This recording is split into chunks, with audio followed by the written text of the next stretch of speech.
Peace and love, family. Welcome to another Black African Power lecture series. Tonight, Dr. Tyrene Wright is back, and I saw some of your messages on IG and even on YouTube. You were like, "Oh, she's coming back again," and you guys were happy about that.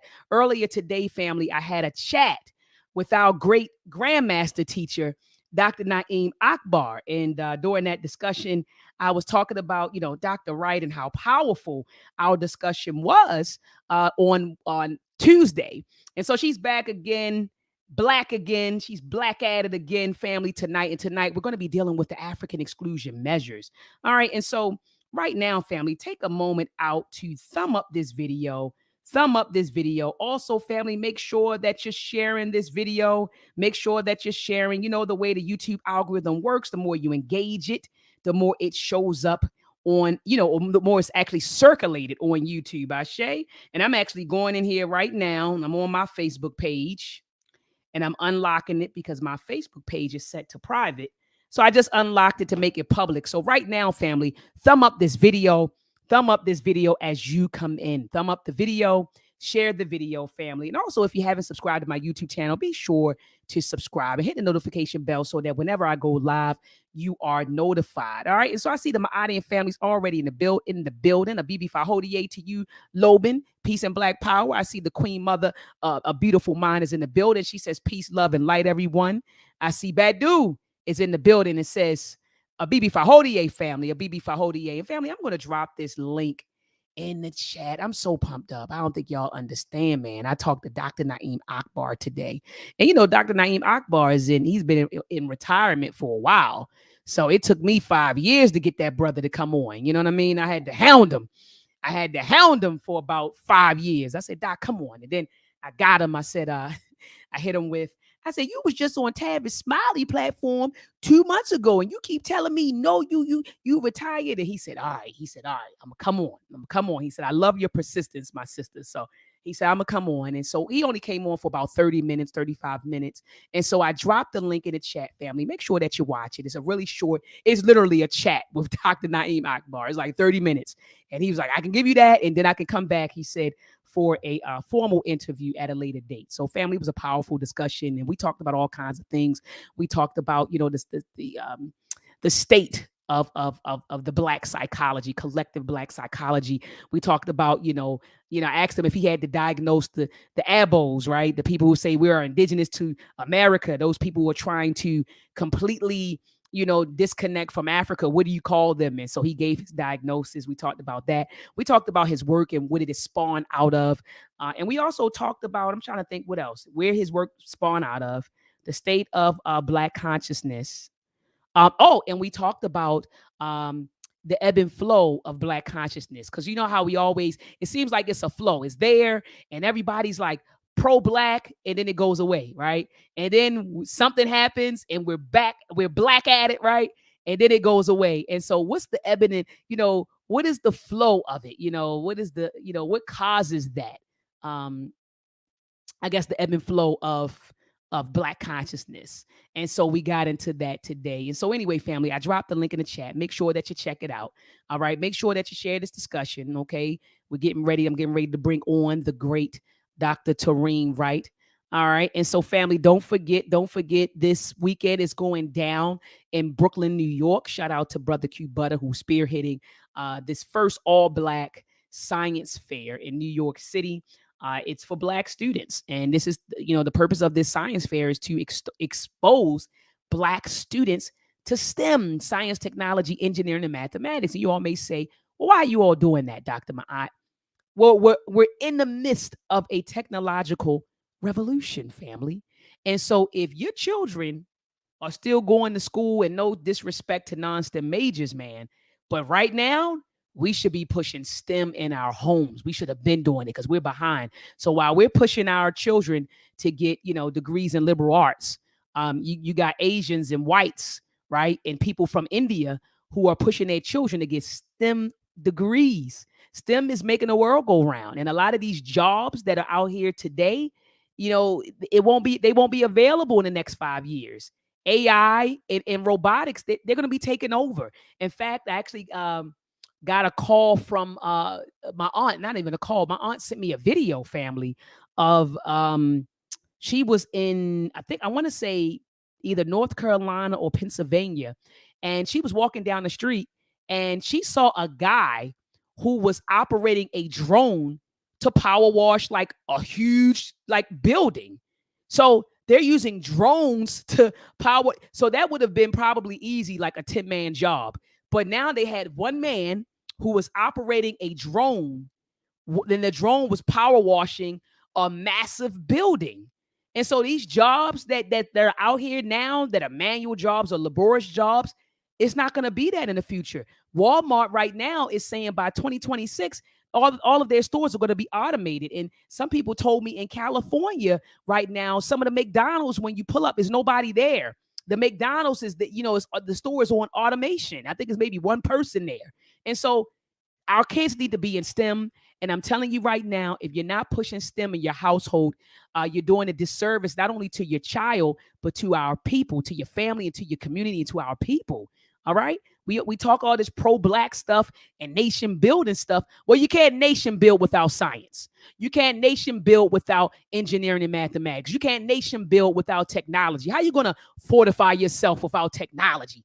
Everybody in the space age, and you want to fight with stone tools. Oh, wait a minute, Dr. Wright. I know you hear me backstage. Everybody else is in the space age, and you want to utilize stone age tools to fight a space age battle. Make that make sense. You want to pick up rocks. People got satellites orbiting the earth right now. Satellites are over our heads, right? Building nuclear bombs and all kinds of stuff, and you want to fight with rocks and sticks like it's the 2 million years ago.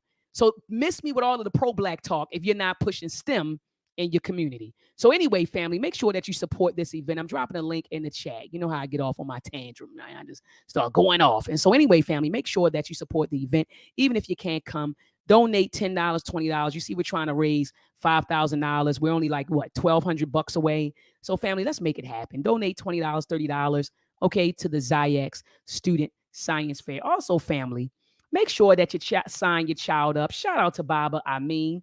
Baba Amin of the Uhuru Academy and Dr. Maat. We are in partnership. We have formed a partnership to give you all, or to bring to you, the UACI Summer STEM Camp. And it's going down, family. This is our second summer doing this. Your children will be exposed to, first of all, academic excellence. That's first and foremost. Secondly, our story as it relates to STEM. Thirdly, cybersecurity. Fourthly, artificial intelligence and machine learning. And fifthly, coding. So family, make sure that you have a seat. Make sure you secure a virtual or in-person seat for your child. The new dates for the UACI camp are July the 10th through July the 21st. July the 10th through July, you see it right here, week 1, July the 10th through the 14th, week 2, June. Oh, he meant to say July. This should say June the 17th through July the 21st. So July the 10th through July the 21st. Okay, and we're going to have a graduation ceremony on the 21st. Ashe? A virtual graduation ceremony. So this is a registration form right here. If you have multiple children, all you have to do is go to quantity and select the number of children that you have. You can enter a promo code in order to get a siblings discount. Okay, you can enter a promo code to get a sibling discount. All you got to do is reach out to me via IG or Baba Amin to get that promo code. All right, so make sure you get a virtual seat if you're not in Columbia, South Carolina. If you're in Columbia, South Carolina, or South Carolina or North Carolina, right, and you want to bring your child to do the in-person camp, you can. All right, just make sure you sign up. Seats are going fast. All right, I think I blabbered enough, family. And so without further ado, I'm going to bring on the master teacher, Dr. Tyrene Wright. You know who she is, family. She is the author of Booker T. Washington and Africa, the making of a Pan-Africanist. Shout out to the young warrior, Jeremiah, in the building. He said to tell Dr. Wright that I need to grab her book, and I'm grabbing her book. He's a young warrior, about 27, 28, and he reached out to me on IG, and he's in the building. Matter of fact, let me share his comment so you can see who he is. This is my warrior, one of my favorite young warriors right here. Serious scholar. He was on the battlefield, the intellectual battlefield with me earlier today, slaying those abos. those abos and those delusional folks who believe that, slavery never existed, Nat Turner, Harriet Tubman, nobody existed, the slave trade, nothing existed. Those people who are suffering from what Dr. Naeem Akbar calls an extreme, he said, an extreme mental disorder, the anti-self disorder. And he said that the anti-self disorder is worse than schizophrenia. He said it's worse than schizophrenia. It's insane. He said it's insanity. Family, you got to go back and check that chat out that I had. But peace and love to Jeremiah. Sending all the love to you. All right. So, family, make sure that you grab this book, Booker T. Washington in Africa. And let me drop the link in the chat. Drop the link in the chat, family. Hold on. I'm going to bring up the website so you all can see it, because I don't want to get no calls. Dr. Maat, I tried to order the book and I just couldn't do it. Simple. It's right here, family. This is the website. And she made it really simple. You just come here, you click order book. Order book is going to bring you right here to the screen. And look, you go and you click buy now, family. Simple, simple, simple. And I'm telling you, you're going to be in for a treat. You're going to be in for the treat. Shout out to the Read Book Club. We read it and studied it, and we also had the honor of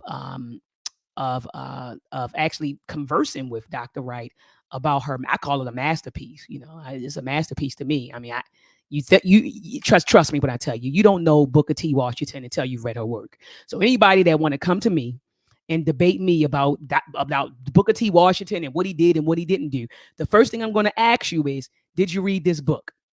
And if you tell me that you didn't read the book, I'm not talking to you. And it's no disrespect. I just know where you at. You understand? It's no disrespect. I just know where you are. You know what I mean? So if you want to have a debate about Booker T. Washington and you want to talk about what he did and didn't do, if you did not read this book, if I were you, I would stay out the conversation. All right, family. So I'm going to bring Dr. Wright on. Peace and black power to you, Dr. Wright. How are you, warrior? Thank you. Peace. I am doing very well. Thank you for having me on again. And I'm just very ready to have this conversation because I think this is a conversation we don't have. Those of you who have the book already, you know about something about the African exclusion measure, right? Because it is in this particular book. But I'm going to give you just a little on the front end and the back end to give you some deeper understanding how this exclusionary measure um, connects or relates to a couple of other things, right? Meaning other exclusionary measures and uh, some of the politics behind it that shaped our story here in this country in particular, in terms of the government. So, Yeah, yeah, thank you. let me ask you this. No, but let me ask you this, Dr. Wright. So it didn't just happen by chance, right? That that people of African descent are the minority in this country. It wasn't like, oh, we're just 13%. Like that just didn't happen, right? Like Right. it was done on purpose, right? To ensure, and I know Dr. Claude Anderson in his work, Powernomics, he talks about how, white people, quote unquote white people, Europeans, they have a population monopoly, but that Mhm. population monopoly was very strategic, and Right. so it wasn't like it just happened by chance. And so the African exclusionary measure, which you talk about in your book, you're saying that was basically one, right?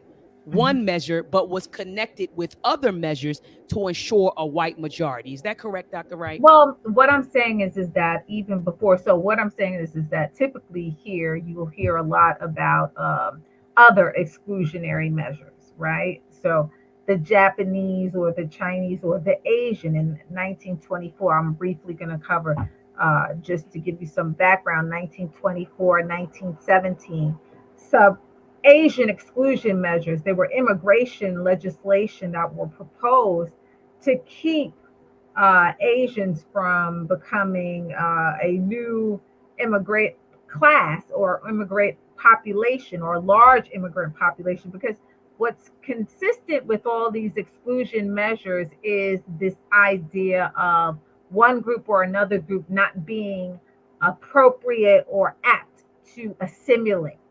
So the idea about the Asian, and it's even evidenced in this in the African exclusion measure case.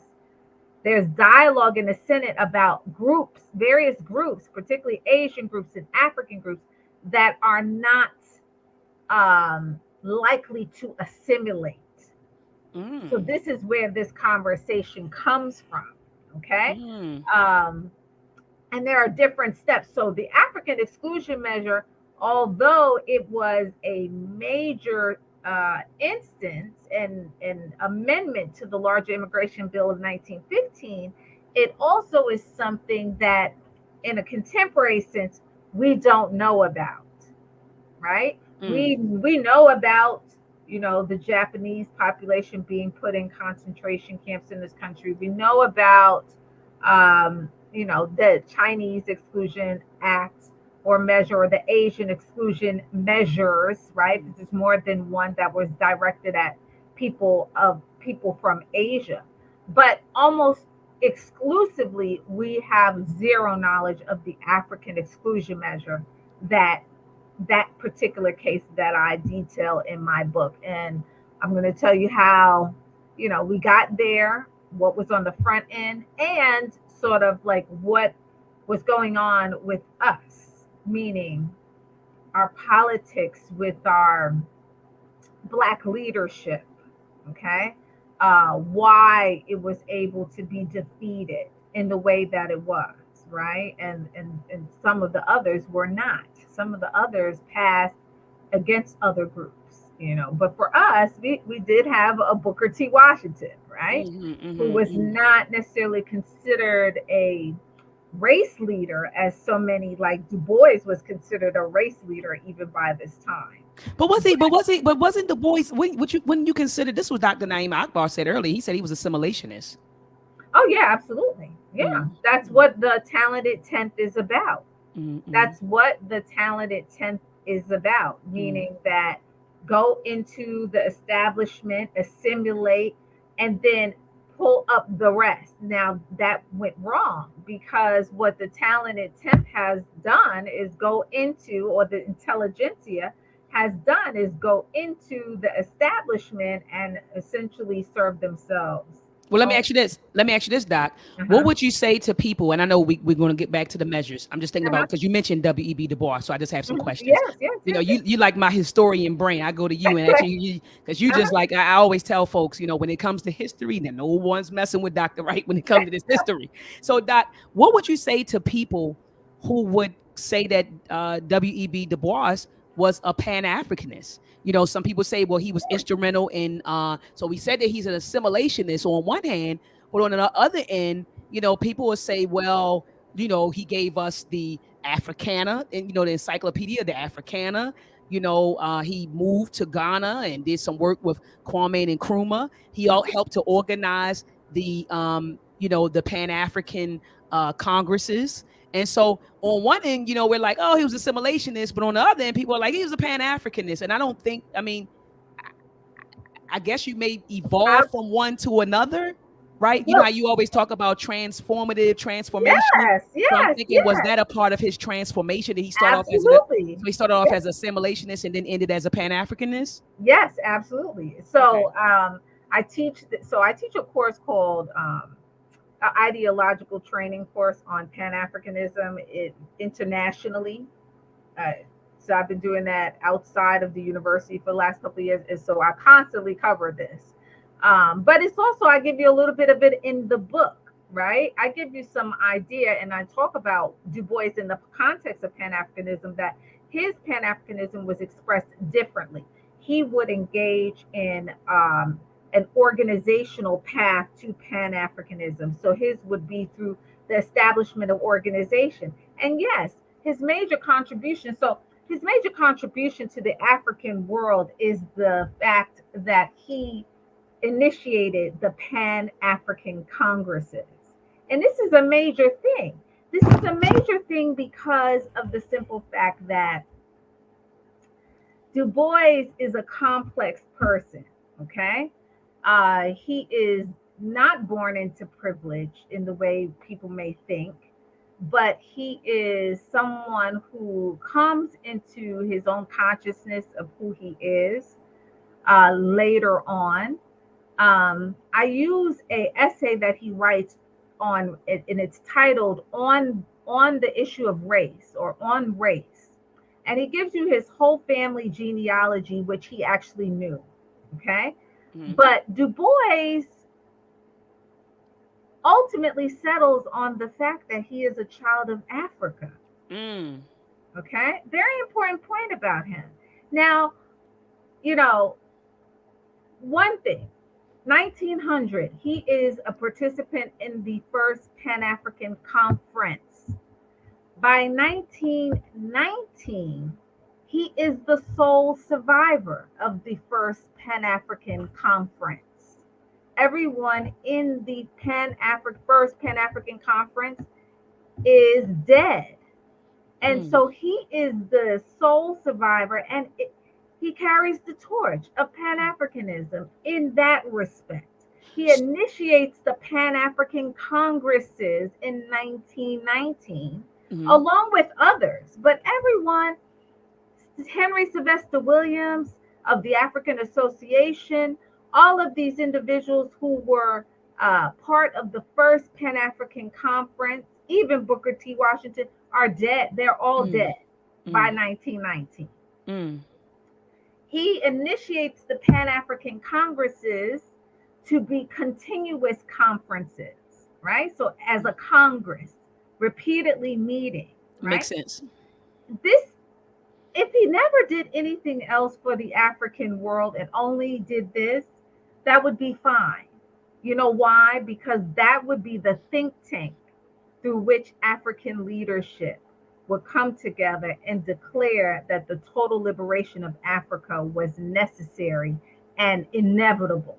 All Mm. right. So the first Pan African Congress in 1919 is well attended, but the most significant of all the congresses that would take place would be, right, the fifth Pan African Congress. So, in the course of the seminar that I teach internationally, we actually look at the Congress's resolutions in the fifth Pan African Congress, which took place in Manchester.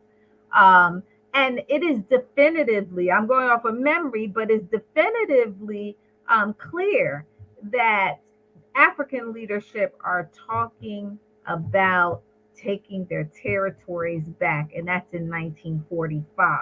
Okay. And it would take some time for it to happen, but they are continuously engaged in their level of ideological development that would bring about the liberation of the African continent. And so Du Bois is a major contributor to that. He is the very reason the Pan African Congresses exist.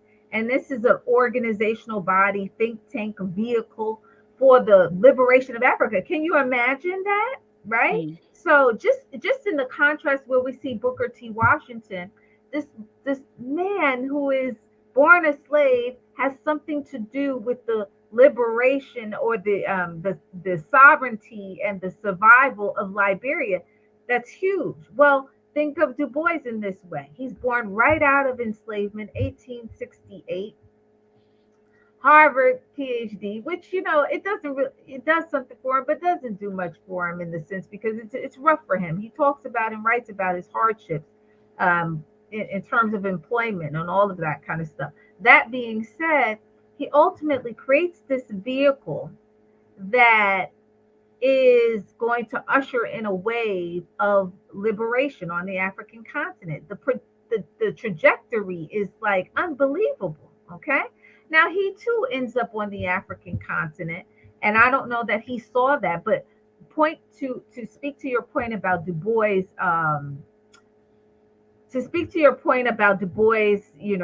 being a Pan Africanist and being so many other things, okay? Being an assimilationist, being an elitist, okay? On and on and on and on. I mean, there's some things I might want to say, but I can't say them on here. But being someone who wrote this theory of double consciousness, yes, he was he was a very complex individual. Mm. But you have to understand, he lived almost to be 100, Mm. right? So, as I've said many times before, in this life, shoot, you don't have to live to 100 to play every part, to be the good guy, bad guy, winner, loser. You know what I'm saying? All in one lifetime, right? Well, he lived to be almost 100, and so he played many, many roles, and his consciousness is constantly developing. All Okay. right. And so, yes, he is, some people say he's like a communist at one point.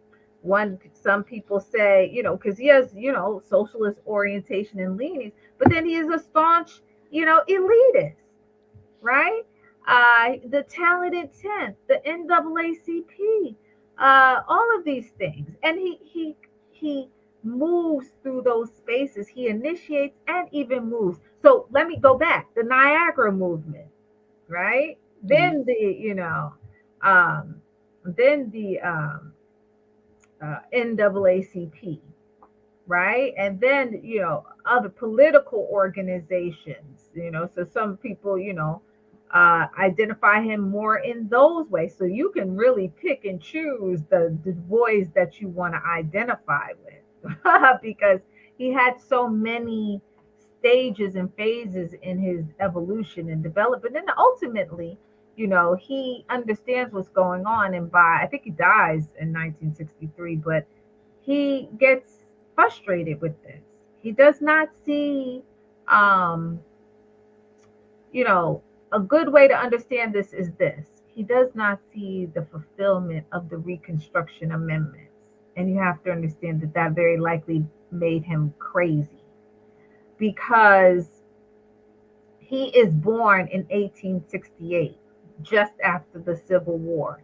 He would be coming of age during the Reconstruction period, during the time where the 14th Amendment and the 15th Amendment are uh, initiated, okay, are established.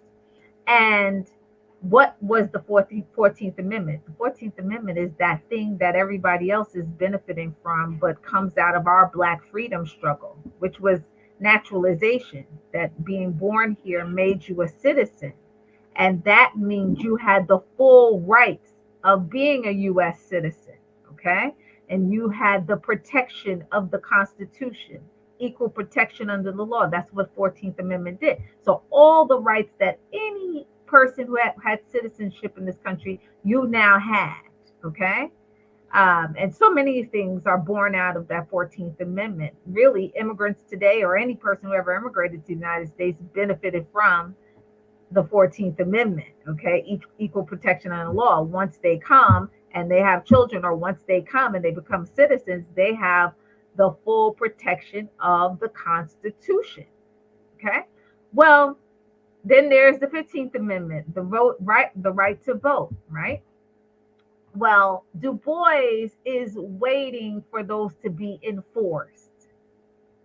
So, and they never really do. We get all the way up to 1965, 1964, 1965, and here you have people fighting, dying, struggling over a Voting Rights Act to protect the right to vote, when in actuality, our right to vote is protected by the U.S. Constitution because it was written in blood with those two amendments, 14th and 15th, that are our how would you say, those are our victories coming out of the Civil War. And that is what Du Bois understood and believed.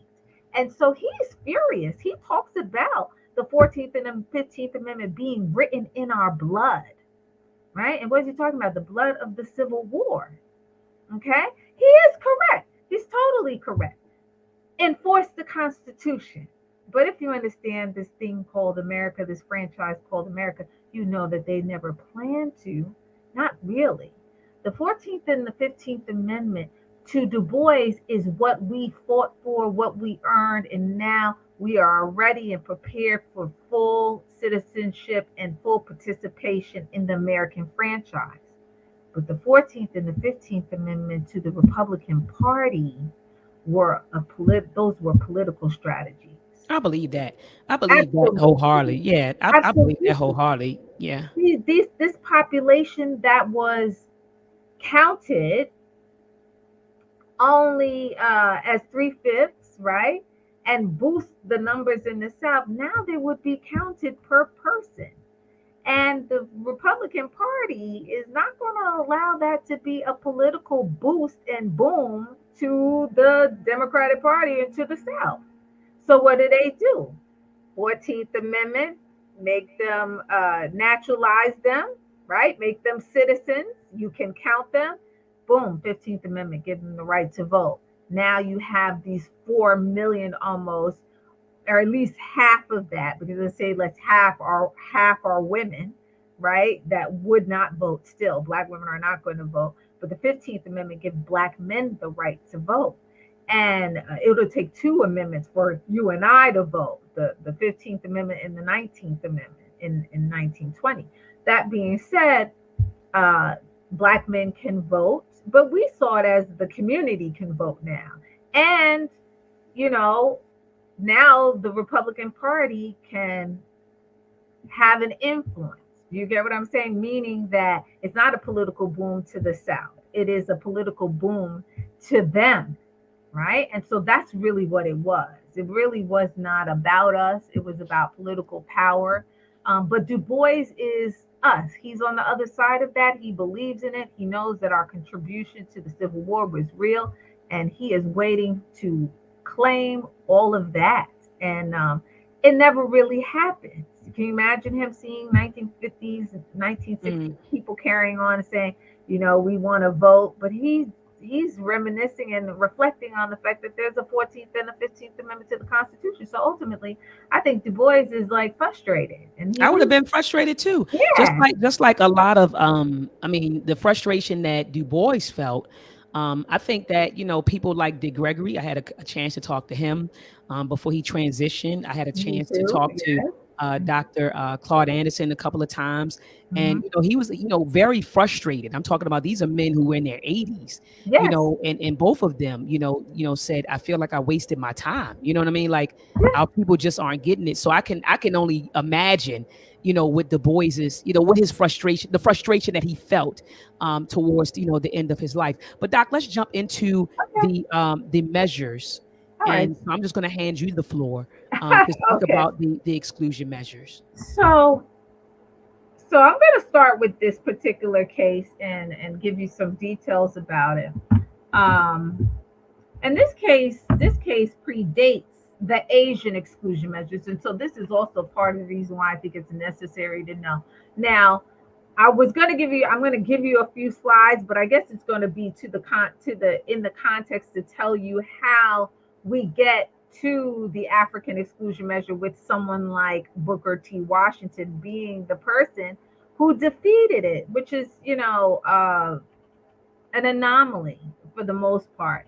Um, that being said, Du Bois is part of this conversation because, interestingly enough, Du Bois would be someone who is on the scene and opposes this piece of legislation as well. However, he does not have the political might or the thing that he um, criticized Booker T. Washington for, which was the Tuskegee machine, right? He did not have that at his disposal.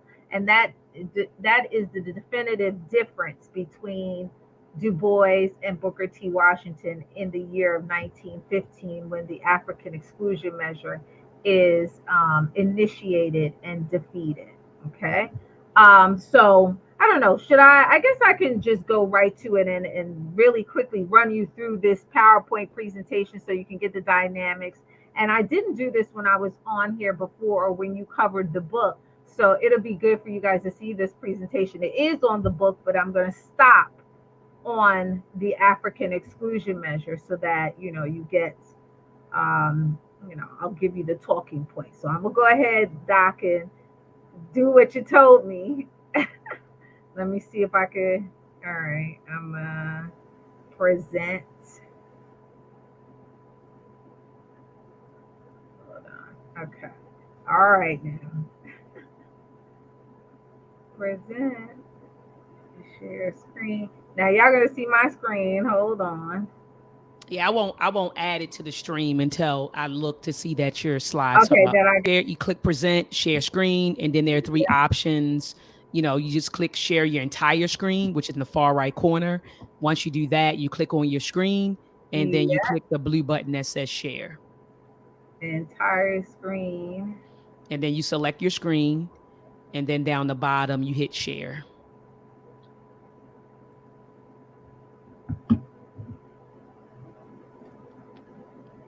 All right. I think I got it.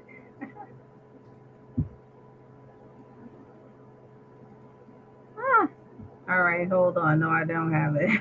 Okay, so Doc, I'm gonna walk you through it again. Here we go. Wait, I Okay, got I'm about to say, okay, there you go. Now just hit share screen. I mean, just put it in slideshow mode. exactly. Do you see it? Okay. Yeah, I see it. Just hit it in All right, slideshow there mode. we go. Okay, so we see you. And listen, and guys, I don't have my glasses on today, but it's all good because most of this stuff is committed to memory. Anyway, so this is the book. I'm gonna give you a little bit of background. This is gonna, bring us to the African exclusion measure. So this is Lewis Adams. Something you all probably may not know about Tuskegee is that Lewis Adams is the founder, the conceptual founder. And I'm gonna run through this really, really quickly of Tuskegee Institute. Quick thing about Lewis Adams. Lewis Adams was enslaved, and he was enslaved for most of his life, rises to the level during the Reconstruction period, the period we're talking about just a minute ago, as leadership in the Tuskegee community. And he is the person who, when an Alabama senator comes to him and says, Tuskegee is progressive, Reconstruction is over, this is around 1880 or so. And he says, I need you to organize the black vote for me. The senator is Foster. And Lewis Adams agrees to organize the black vote for him. And he does so successfully and delivers the black vote to Foster. And so he is reelected. Foster, in turn, comes back to Lewis Adams and says, what would you like, in return for organizing the black vote and delivering the black vote so that I'm reelected? And Lewis Adams said something very simple. He said, I want a school for my people. Mm. And he didn't say he wanted a team of oxen. He didn't say he wanted a plot of land. He didn't say, give me some money under the table. He said, I want a school for my people. And to me, that's said everything. A person who was so deprived, had survived enslavement, all of that. When he could have what he wanted, he was thinking about us. So it tells you so much about who we were at that moment in time, right? That being said, Lewis Adams is the conceptual founder of Tuskegee. He is the true, conceiver of Tuskegee, not Booker T. Washington. It's something that a lot of people don't actually know, right? So early Pan-Africanism, Henry Sylvester Williams. Henry Sylvester Williams is a young man who is part of an organization called the African Association. And he reaches out to Booker T. Washington in 1898 and writes to him asking him to, I'm going too fast, asking him to participate with the African Association for the upcoming Pan-African Conference, the first of its kind. He's also the person who coined the phrase Pan-Africanism. It doesn't exist before Henry Sylvester Williams and the African Association. So we owe them a lot because this is the person who, in essence, coined the phrase, initiated the organizing of the conference, and he contacts Booker T. Washington in 1898. That's what the year there's for. Also, he is out of Trinidad, and as he organizes this, he is stationed in London organizing the conference to be in 2 years, right? Mm. So, none other than who we just were discussing, William Edward Booker Du Bois. This is a young, you always see old images of Du Bois. This is a young image of Du Bois because I wanted to give you guys, the softer Du Bois. Du Bois was, this guy, he was brilliant, so we should never get caught up in the Booker T. Washington Du Bois thing because that's a fallacy, all right? That's not really real. They were very different, but Du Bois, in his own words, said that they were very much the same as well, Okay, and they had a progressive 9-year relationship from 1894, the first time Du Bois contacts Booker T. Washington, to 1903. And in 1903, they're still in good relations, okay, even through to the end of the year. And why is 1903 a hot button year? 1903 is a hot button year because that is the year Du Bois publishes The Souls of Black Folks, where he actually writes a very famous chapter in there called Of Mr. Booker T. Washington. Okay. And he criticizes Washington for, taking a path of a vocational industrial education. Now, the irony of all of that is that that's not the truth. Du Bois knows it's not the truth. He's had a 9-year relationship, mentor mentee relationship, Booker T. Washington being the mentor, uh, for 9 years. And they've had a positive relationship. Okay. If you have the book, you know that the first letter of from Du Bois to Booker T. Washington is actually in this book. And well, I'll read it really quick. He says, President Washington, sir, may I ask if you have a vacancy for a teacher in your institution next year? I am a Fisk and Harvard man and have just returned from 2 years abroad as scholar of the John F. Slater Trustees. My specialty is history and social sciences, but I can teach German, philosophy, natural science, classics. Your wife knows of me, and I refer by permission to President Gilman of Johns Hopkins University. He knows Booker T. Washington's wife, Margaret Murray Washington, his last wife, because they both attended Fisk. Um, Du Bois and Washington would communicate with him, and they would have a relationship and even participate in the plenary sessions for the first Pan African Conference. So that brings together Henry Sylvester Williams, Du Bois, and Booker T. Washington, all involved in planning the plenary sessions for the first Pan African Conference. Booker T. Washington would not attend, but it wasn't because of Du Bois, and that's another fallacy. But it would go on, and Washington would be the primary promoter of the first Pan African Conference in the United States. Even a short Wikipedia um, search of Booker T. Washington in the first Pan African Conference, it'll pop up that Booker T. Washington was the primary promoter of it in the United States. Why? Because he had significant control of the Black press. But this is the caveat here that connects to the case we're going to talk about, the African exclusion measure. Du Bois had a issue with Booker T. Washington. And his issue was not the difference in vocational and social science and academic education.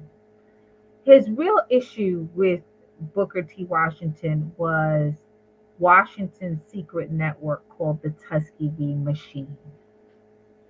Okay.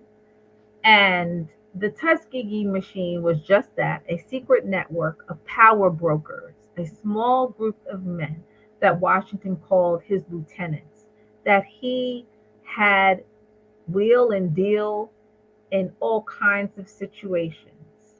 Washington was the premier gatekeeper at the time.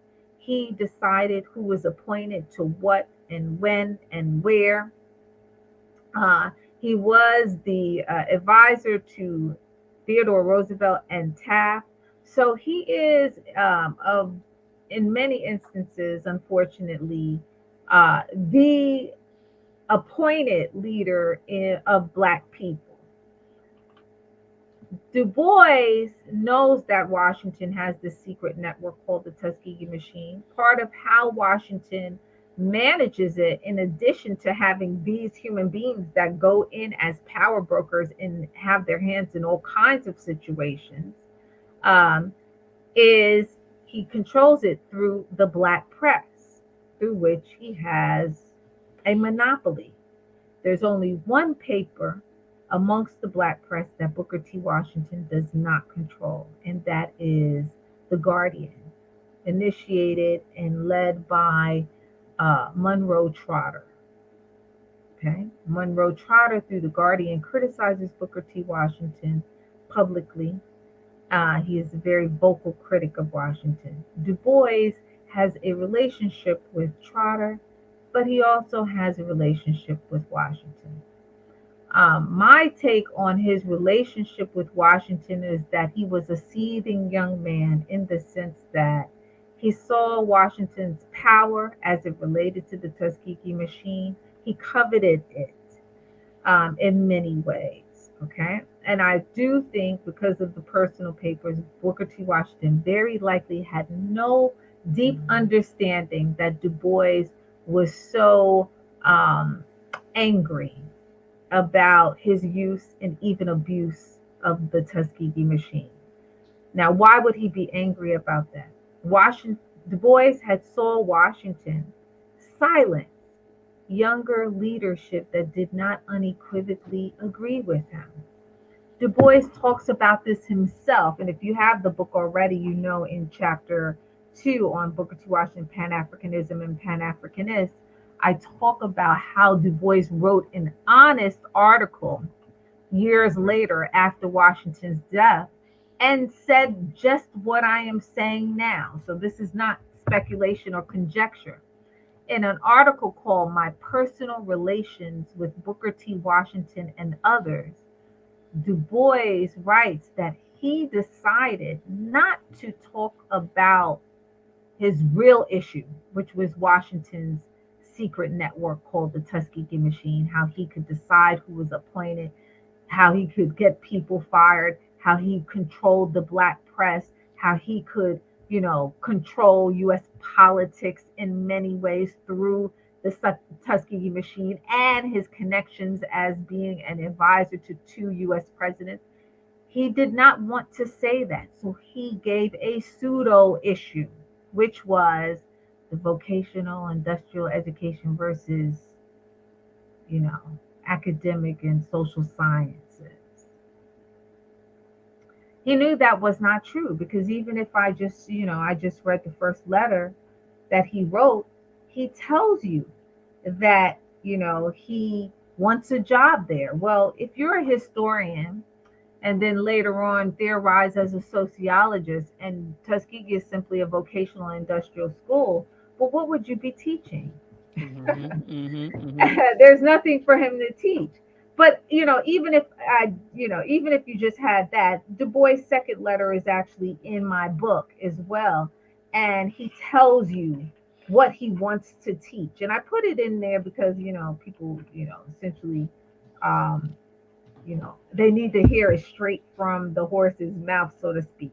So this is his second letter. He says, "Dear Mr. Washington, I feel that I should like to work at Tuskegee if I could be of service to you. Okay. My ideas has been that there might gradually be developed there a school of Negro history and social investigation, which might serve to help place more and more the Negro problem on a basis of sober facts." So his idea is really to do a scientific study of the African person in America, right, called the Negro. More and more the Negro problem on a basis of sober fact. I think that in time, various colleges like Harvard, Chicago, Johns Hopkins, and the U of Penn, UPenn, would join in supporting such a movement. What do you think? Now, he's delusional about that, right? He's a Harvard graduate who whose community sent him to Fisk initially, and he's a person who ends up at Penn. At this point, he has a 1-year appointment that he's about to embark on, where he writes one of the most significant contributions he makes to the intellectual world, which is the Philadelphia Negro. However, when he's at Penn, he's in the hallway. He has no office. This is well documented. Okay, they treated him very poorly. So so this is the thing about Du Bois that people maybe find problematic, right? Sort of that double consciousness, that little delusion to a degree. Anyway, he says, what do you think? At the present, I know just how I could be of service. I can teach most primary and secondary branches, preferring, of course, history, economics, social problems. I have had an indication that I may possibly expect an offer from the University of Pennsylvania for a year, after which I needed after which, if needed, I could come to Tuskegee perhaps, have the active aid of a great college like the University of Pennsylvania. In any case, I am willing and eager to entertain any proposition for giving my services to your school. Okay? And that was written to Booker T. Washington by Du Bois. And that was his second letter to Washington. That being the case, he knew, he's saying he can come there and help establish a school of thought that would scientifically study the Negro. Well, then you know that they're not just, making shoes or making mattresses or making wagons. You know this. And he did know that because Tuskegee definitively was a school for teachers. And the first and second charter of the institution established that Du Bois spent a great deal amount of time in Tuskegee with Washington's family, and therefore he would have known that about Tuskegee, that it was in fact a school for teachers that specialized in the academics, and those teachers in turn also mastered two industries and went on to establish institutions of their own and teach as well. So that's what he knew. But this is the thing: Du Bois, founder of the Boule, okay, what should be considered or is considered a secret, somewhat elitist, or the elitist, the premier elitist black organization, the Boule. However, Du Bois was coveting Washington's secret network, right? He coveted Washington's secret network that in actuality were real power brokers. Around the same time that Du Bois creates the Boule, an organization that's supposed to be gatekeepers in the black community, but a black professional class of people who were gatekeepers. Um, Booker T. Washington establishes the National Negro Business League. Okay? The Boule does not allow women. The National Negro Business League, a professional class of people, a professional organization, does. Okay? Very interesting in contrast. Um, so this gatekeeper was outside of the real gatekeeper's secret network called the Tuskegee Machine, and he was disgruntled about it. So if you get your hands on the essay, My Personal Relations with Booker T. Washington, you see where he explains how he wrote the chapter on Booker T. Washington, how he decided to throw that together with a few fugitive pieces that he had written, and those are his words, Du Bois. Um, and then he wrote that chapter on Washington because he was, in essence, angry about Washington's level and measure of power, okay, expressed through the Tuskegee Machine. That being said, the case I'm going to talk about, the details of the case and the case I'm going to talk about tonight, would actually be what separates Du Bois and Washington. The very reason Booker T. Washington, and I will tell you in advance, is able to defeat the African exclusion measure is because of the Tuskegee Machine. Period.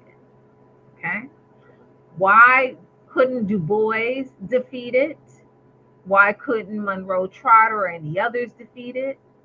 They did not have constituted power that could influence U.S. legislation in the way that Booker T. Washington did. And Booker T. Washington's key vehicle for doing that was this secret network called the Tuskegee Machine, and it is executed by his lieutenants. Okay. I give you the actual letters that I just read. So you see it here on the screen, right? The first letter where he's asking for a job, right? I'm a Fisk and a Harvard man, right?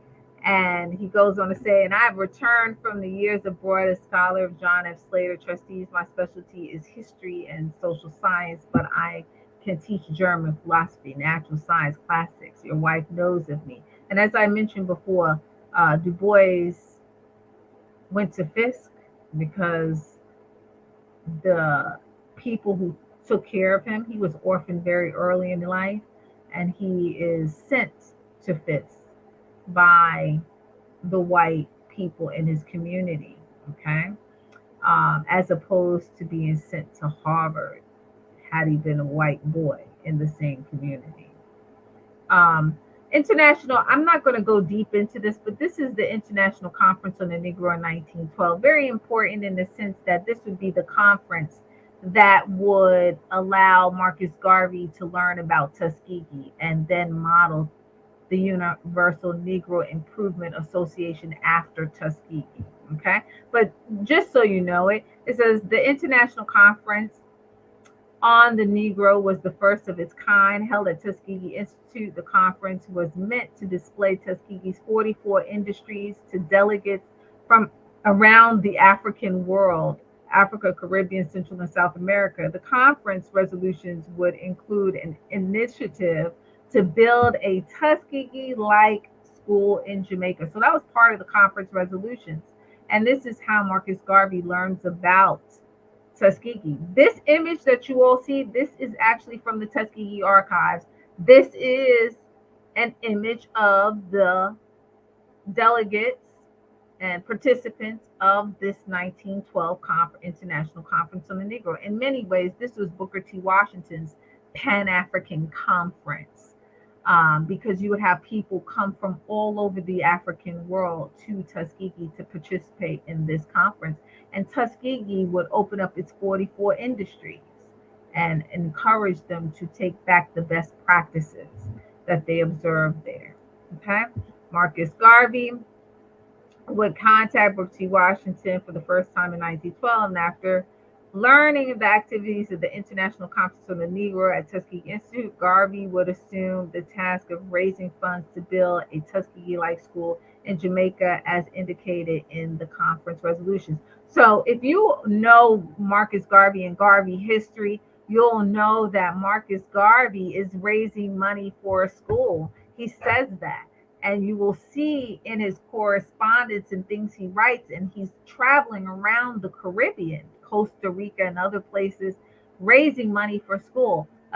Well, what school? This school that is coming out of the resolutions um, of the International Conference on the Negro, right? So it wasn't just a random thing that Garvey was doing that. These 8 educators who came from Jamaica actually come back, share the news, share the conference information, resolutions, all of that, and he takes up the mantle from there. This is a little bit about Booker T. Washington and how he talks about Africa and what ties him to Africa, right? I learned, however, that my mother's people had come from across the waters, but from a more distant and mysterious land where the people lived a different life from ours, had different customs, and spoke a different language. From that, I had learned to speak. I also learned of the long and terrible journey by which my ancestors came from their native home in Africa. Very important because it shows you early on that Washington is not saying came from some savage place or whatever, because people at that time did write that way. He's saying came from their native home in Africa, so he knows Africa is home, right? All of that, but not until I was a man did I meet anyone among my people who knew anything definite, either through personal knowledge or through tradition of the country or the people from whom my people sprang. And he shouldn't have written country, but that's a direct quote from him. So that, yeah, he said that. He should have said continent.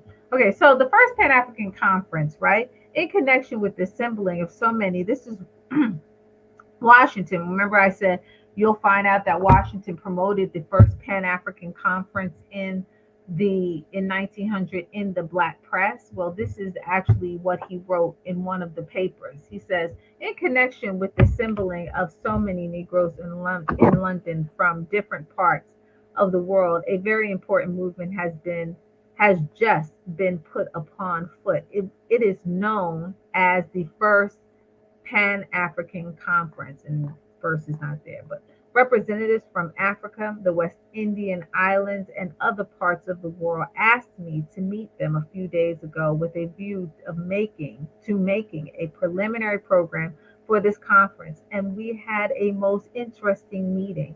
It is surprising to see the strong intellectual mold which many of these Africans and West Indians possess. So he talks about meeting, and this meeting is a plenary session to initiate the first Pan African Conference scheduled to take place in 1900. The other important thing is that he calls it a movement from the outset. Okay, so and this gives you a little bit of Tuskegee, but I'm just gonna go real through quickly through this because I want to get to uh, just the points of the case, right? And the case, I'm going to talk you and walk you through it, but essentially, uh, this is sort of how we get to him being involved in that. Let me go back though. Let me just so that you guys can see something. These are some of the industries, okay, that are there at Tuskegee. All right.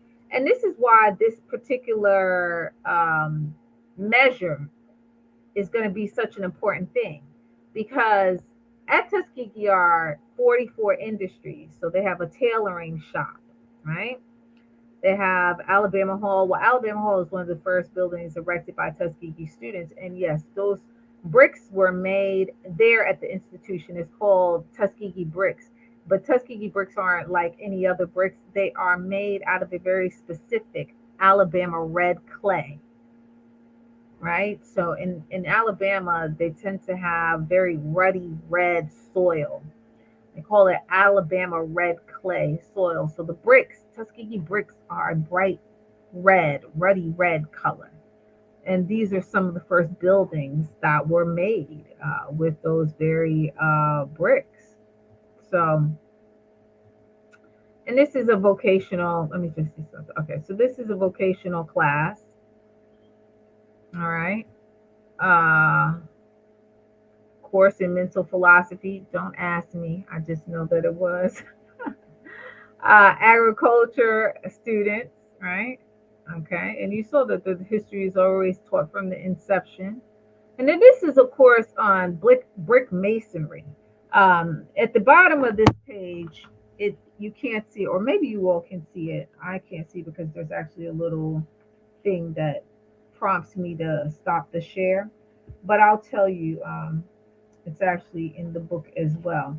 And what it says is that they basically, Mr. Washington always required the theory of brick masonry to draw out the problem before actually doing the problem. So if you see here, you see the bricks, right? But here they are breaking down the theory behind making the bricks. And why would they be doing that? If this were simply an industrial vocational school, you would just have them making the bricks. You would not have them studying the theory behind brick masonry.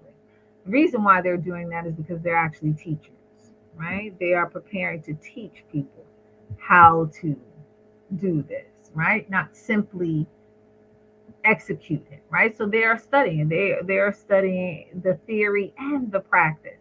Just a picture that I like to include. This is the famous George Washington Carver joined by Tuskegee Institute joined Tuskegee Institute in 1895. The great one of the greatest scientists that ever lived, but in his midst are many of the men on the Tuskegee faculty and staff there at the Institute. Okay. And as you guys know, he is the man who, mastered everything that had to do with the peanut. So, let me see. Okay. And then some more faculty and staff, international students. Now, part of why I wanted to show you the different industries there is that there was something going on in light of this. Washington had mastered something called the Tuskegee model and is seeking to export it to the African world. How he does this, in essence, is in three ways. First, and at the top of the list, is through his international students who are coming there, immigrating to the United States to go to school at Tuskegee. Okay? Directly connected to the African exclusion measure, which threatens this programmatic plan and intention, or this program that he has to export the Tuskegee model. Okay, so he exports the Tuskegee model through his international students. Second, through his Tuskegee graduates who are domestic students, meaning born and raised in the United States.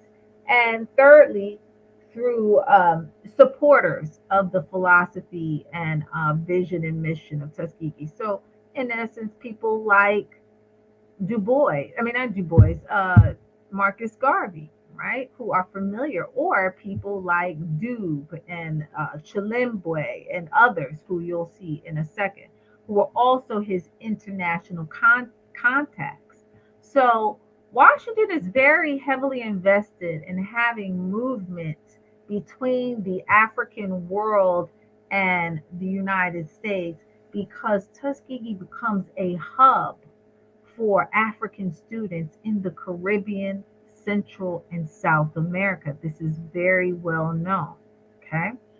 Um, I mean, even if you look into the back here, you see people. This is an actual image of the International Students Club. And as you can see too, they're holding up the British flag, but do you really think they're from the UK? No, they're from British territories, right? And some of them may be coming from the UK, but many of them are not. So many, as early as 1893, they are coming from where? The African continent, and one place in particular, Liberia. The first student from the African continent comes from Liberia to Tuskegee. So Washington is very interested in protecting the flow of African people from the continent to the United States and back to the continent, because this is how he moves the Tuskegee model around the African world through his graduates and international students. This is just the image of the chapel. Um, this is, I talk a little bit about the Congo Free State in the book. These are some of his international contacts. Duzé Muhammad Ali, any of you who study real deep history of Pan-Africanism, you probably know about Duzé Muhammad Ali. He was Egyptian-born founder and editor of the African Times and Orient Review, and he also was the distributor of the Negro World. And this is very important because we had this, since I'm talking about the movement of African people around the world. Duzé Muhammad Ali would be born in Egypt, stationed in Nigeria, writing his own paper, but also distributing Garvey's paper and communicating with Booker T. Washington. All three of them were being communication at some point or another. And for those of you who don't know or don't have the book already, you the very reason Garvey is coming to the United States is not to do what he ultimately did, but to visit this Tuskegee model that Washington was exporting through his students, so on and so forth. These are a few continental African nationalists that Washington was in contact with. Pixley Isaka Semi of South Africa, a founding member of the African National Congress, Columbia University graduate and Oxford Law student.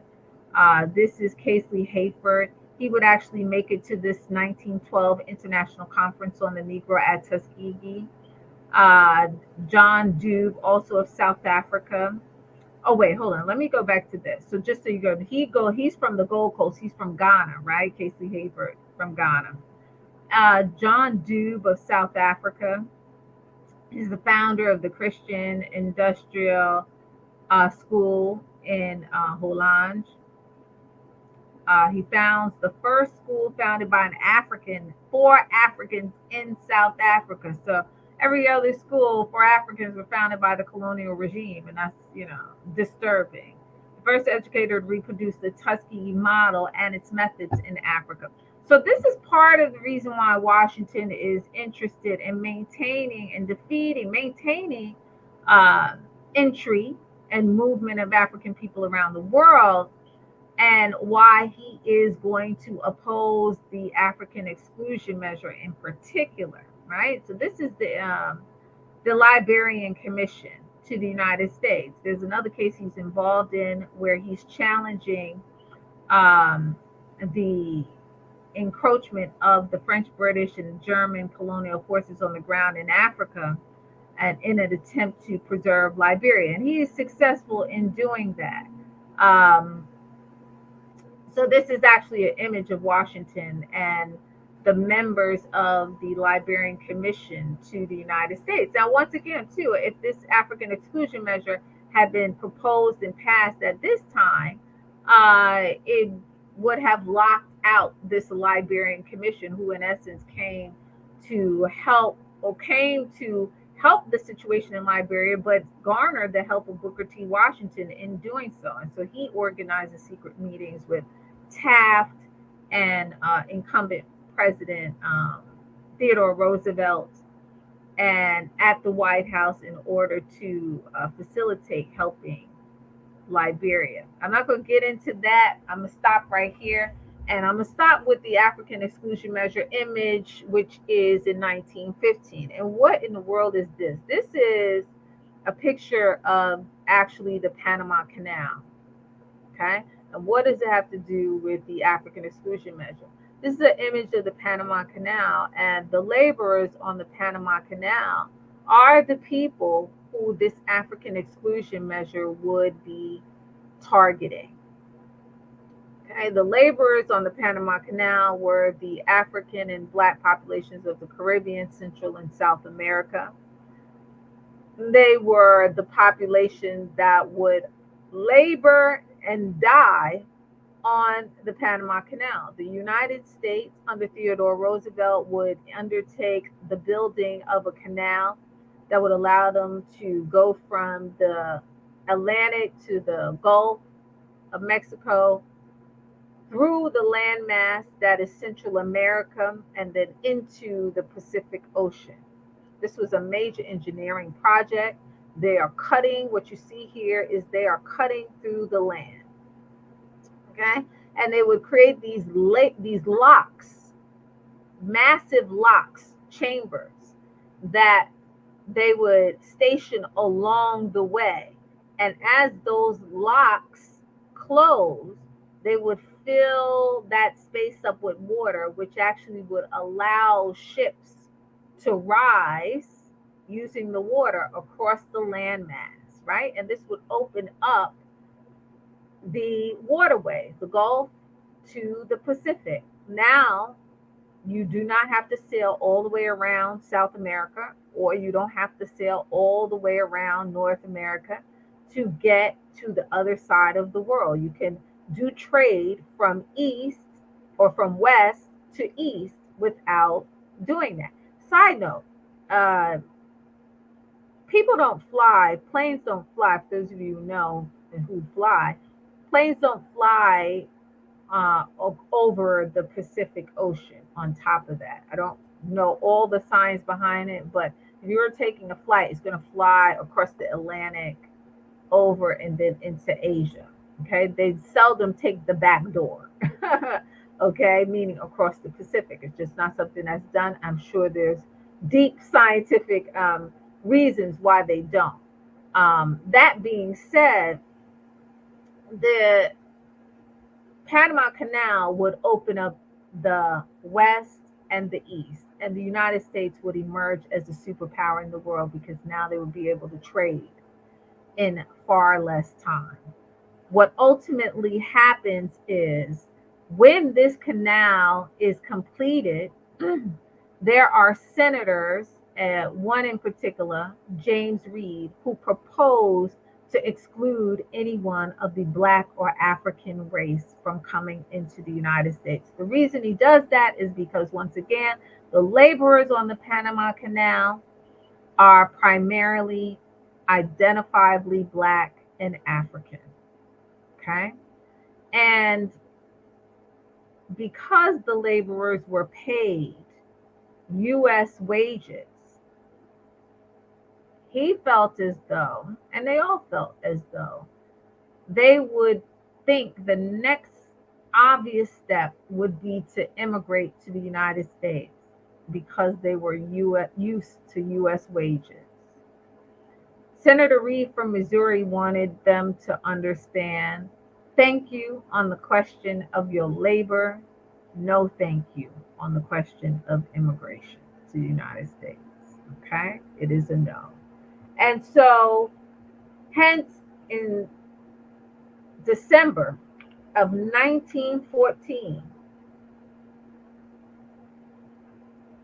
on the last day of the year, December 31st, you would have the US Senate propose this exclusion measure and literally vote on it as if they couldn't wait another minute. The Panama Canal was completed in November of 1914, I'm sorry, November of 1914. November. December 31st of 1914, they passed an African exclusion measure. They did not want to wait another second. They did not even wait for the new year to come. They attach it to the larger immigration bill as it originated from the Senate. It passes with flying colors, no serious debate. There is some talk about excluding other groups, but it doesn't unequivocally um, exclude them. But when Senator Reed utters exclude anyone of the Black or African race from the United States forever, it passes with flying colors. Okay, so there you have the history, the context, how we get there. Um, ultimately, got it, Doc. Ultimately, Washington, Booker T. Washington, a very unlikely figure, not Du Bois, not Trotter. He is watching this Senate. He is watching the Congress. He sees what they're voting on. He's watching the congressional record, okay, which was published at that time. That being the case, he sees that this right here would threaten everything that he has done with regard to Tuskegee, with regard to exporting the Tuskegee model to the African world, be it the African continent, the Caribbean, Central and South America, everywhere Black people were, promoting sustainable African communities, right? So he understands that this would threaten it, but also there was an additional caveat to the African exclusion measure. And that was that this was one of the first times in US history that not only would it attempt to exclude anyone of the Black or African race, right? But it would put Black and African people in the same category as criminals and undesirables attempting to enter the United States. Okay? So, in other words, this is one of the documented times where they actually criminalized Blackness. So to be considered Black or African, according to the Senate, would put you in the same category as a criminal or undesirable. Okay, and that would be the basis upon which you would be excluded and or denied entry into the United States, right? So let me see if I can read this because my glasses up. All right. So through your newspaper, and this is Booker T. Washington writing to the Black press. It says, through your newspaper, I desire and appeal to the American Congress and to the people of the United States in favor of fair play and justice in connection with the immigration bill now pending before the United States Senate, which by amendment excludes from coming into this country any person of African descent. And important to understand Washington saying any person of African descent, right? He's not saying black, he's not saying Negro. In this instance, he is very clear of who he is talking about and why they are doing this, right? So let me just, I'm going to stop the share. So, what happens? Three things happen. He takes to the Black press. That's what that excerpt is from, which he has significant control of. Um, he's also, I'm going to stop the share. Stop. Okay.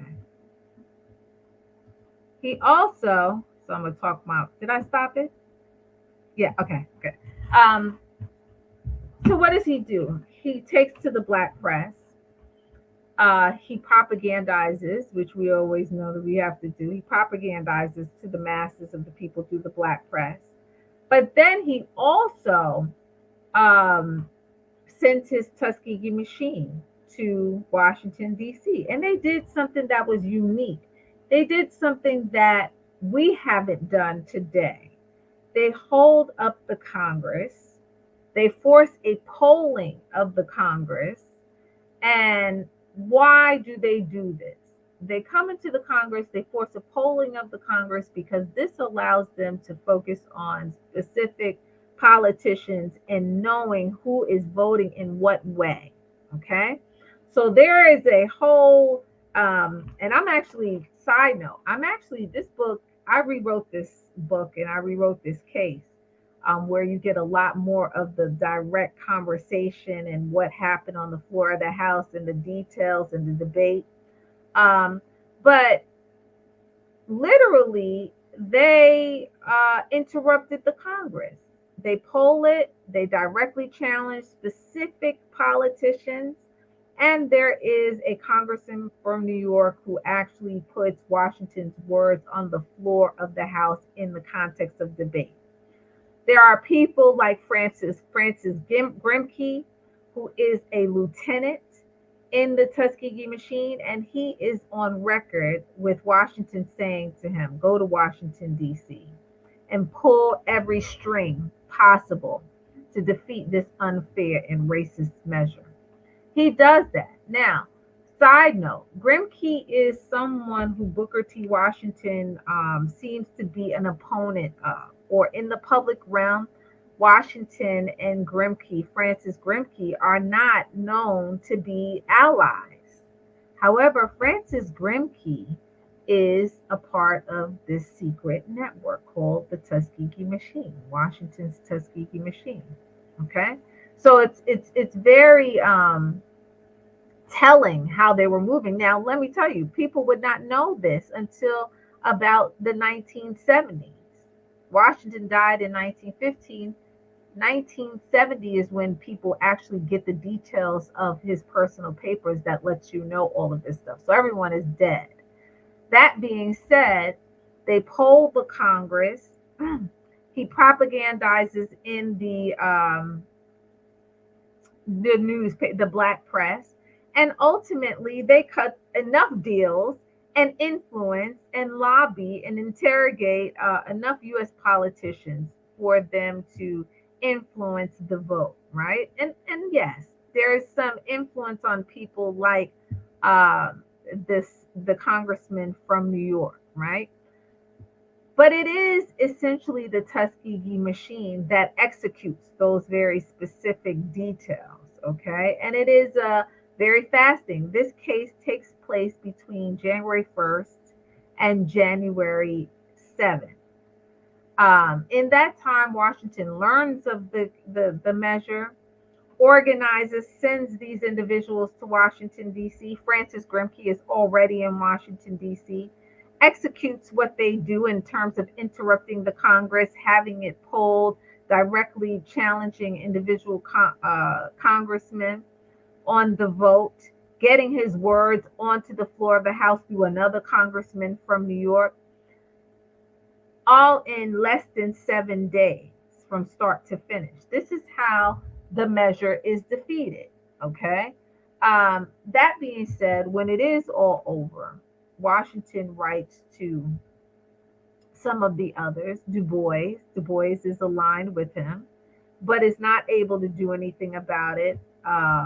Trotter is aligned with them, and they talk about, like, let's establish, let's have an armistice, or let's have a truce, so to speak, while we fight this.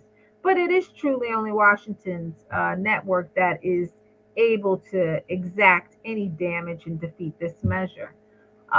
He realized that it could have gone either way, but in reality, he said that had he failed at challenging U.S. politicians, he would have gone directly to Woodrow Wilson himself. Right? And those of you know any of the presidential history in this country, Woodrow Wilson was a staunch racist. Okay. He was a well-known racist. But Washington, without a doubt, is intending on defeating this measure because what he was doing at Tuskegee would have been interrupted, right? And so I did this all backwards, but listen, I hope it landed. um, the point of the African exclusion measure, and I think it's important for us to know this, is because while it was directed at the Caribbean, Central, and South American populations who were Black and African, ultimately it would have definitively locked out anyone of the Black or African race coming from the continent of Africa. And this was what Washington was particularly incited by, right? The fact that this would stop his steady flow of students from the African continent, period, or from anywhere else. And this was an established hub. This was a part of that culture at that time, to have international students at Tuskegee, because it was something that was intentionally inculcated at Tuskegee. So in other words, there was an intentional desire to have African people from various places coalescing in this place called Tuskegee. Okay. Very intentional, and that is well documented. And so this measure, that is almost never cited, but it's not unrecorded. It is there. It is in the congressional record. It is extensively documented in the congressional record, meaning like you can see page upon pages debate around it, okay, because there's a ferocious debate. However, we know more than not, and I can just briefly state them. We know more than not the 1924, right? Asian exclusion measure, right? The 1917 Asian exclusion measure, right? And of course, we know about the concentration camps for the Japanese population during World War II and the Red Scare. And of course, they were legislatively excluded from the United States. But we don't know a lot about the African exclusion measure, which would summarily have uh, eliminated the immigration of African people to the United States. So no Obama, like I always love to say, no Obama, no Nkrumah, okay? No Malcolm X. Uh, on and on and on. Why no Malcolm X? No Malcolm X because Malcolm X's mother came from Grenada, right? So many others would not have been allowed into the United States. So within this 1 week of the beginning of 1915, this particular piece of legislation is definitively thrown out and does not come back again. Okay, now that's a whole nother conversation, but it does not reemerge in another form, okay, with regard to the African population. However, it took them enough tries to perfect it, meaning there's always a conversation about excluding Asian populations of all kinds, right?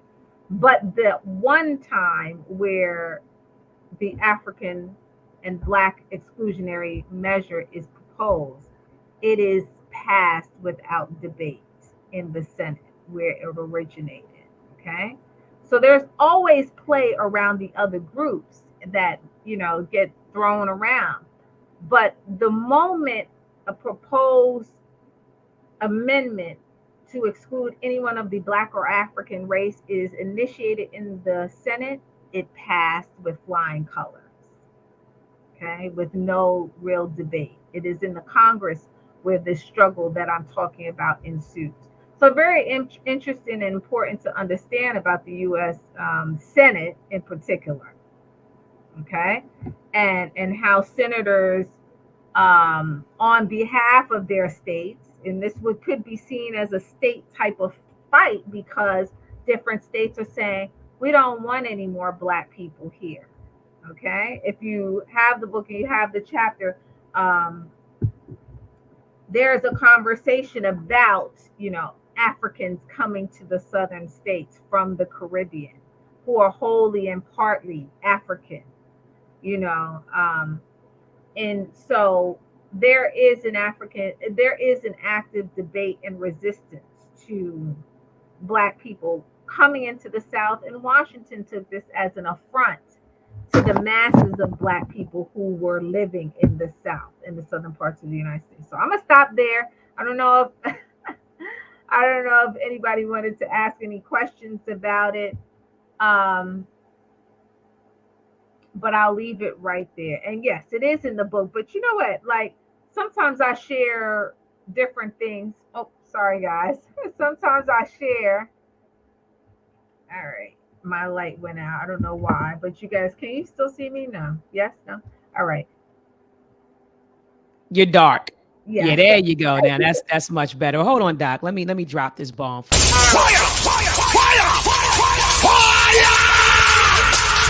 Look, Doc, you did a phenomenal job. I said I need to change this title. I'm going to change it to Booker T. Washington and the African Exclusion Measure. I think it's more. Okay. I think it's more fitting. Okay. To kind of frame it that way, because you gave us a lot of background information about Booker T. Washington.